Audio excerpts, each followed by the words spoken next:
Et si la meilleure façon de comprendre un roman, c'était pas juste de le lire? Si c'était d'y jouer, c'est une idée qui nous trotte dans la tête. Utiliser le jeu pour vraiment se plonger dans une histoire, faire des choix, presque interagir avec le récit. Alors aujourd'hui, on va explorer ça. Comment les romans inspirent des jeux, que ce soit des jeux de société ou des jeux de rôle. Et pour ça, on se base pas mal sur notre article récent. Oui, une réflexion qu'on a eue suite à la sortie du jeu Gatsby. On voulait voir un peu comment ces adaptations, elles transforment les livres en expériences qu'on peut jouer, quoi. Oui, et ce qui est super intéressant, et c'est un point qu'on soulignait dans l'article, c'est de décortiquer comment les mécaniques de jeu, les règles, les objectifs, tout ça, comment ça arrive à capter l'atmosphère d'un livre, ses thèmes, parfois même la psychologie des personnages. C'est vraiment un exercice de traduction assez fin. Absolument. Alors commençons peut-être par quelques jeux de plateau. Le nouveau Gatsby, justement, il nous met direct dans les années folles. C'est un jeu à deux, très très chic, style art déco. En gros, on essaie de gagner les faveurs de Gatsby. C'est du placement, de la majorité. C'est ça. Et ce qu'on avait trouvé malin, dans notre analyse pour l'article, c'est que le jeu, il change un peu l'enjeu. C'est pas tant Daisy comme dans le roman. Non, là le but c'est d'avoir la reconnaissance de Gatsby lui-même. Et ça capture bien l'obsession du statut, les rivalités mondaines de Fitzgerald, mais transposé en objectif de jeu, quoi. Carrément. Et si on change d'univers, de façon radicale, on a Dune, Imperium. Là, on est sur Arrakis, la planète désertique, la guerre pour l'épice. C'est un mélange assez futé de deck building, on construit son jeu de cartes, on optimise, et de placement d'ouvriers. On envoie ses agents, on récolte, l'attention elle est là. Oui, et l'article notait à quel point c'est fidèle à Herbert. Les factions, les personnages importants, les complots, tout y est. Les mécaniques de jeu, elles te font vraiment sentir le poids des alliances, des coups bas politiques.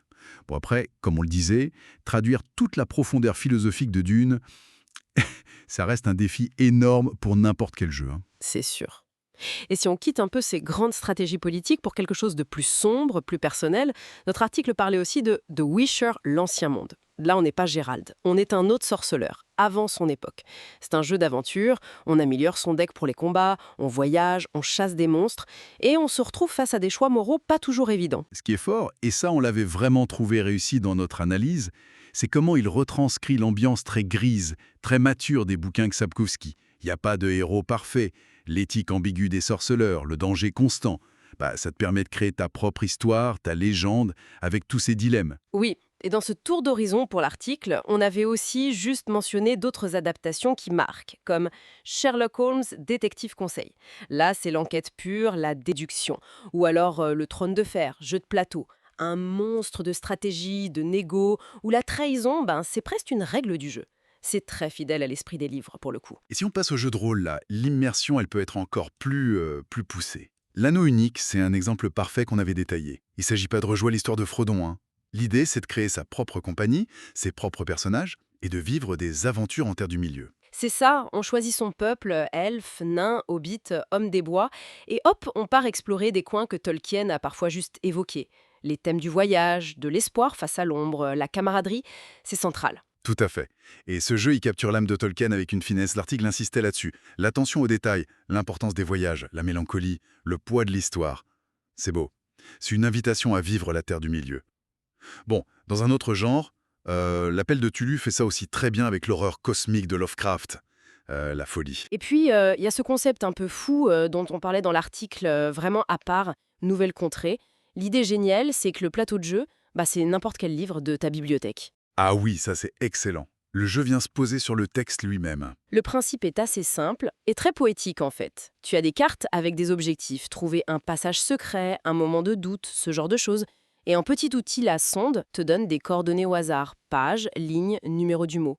Un joueur lit ce mot et le groupe doit décider si ce mot, là où il est, évoque l'objectif. Comme on l'écrivait, c'est une vraie déclaration d'amour au livre en tant qu'objet et au pouvoir des mots. Ça t'oblige à relire autrement, à faire des liens improbables.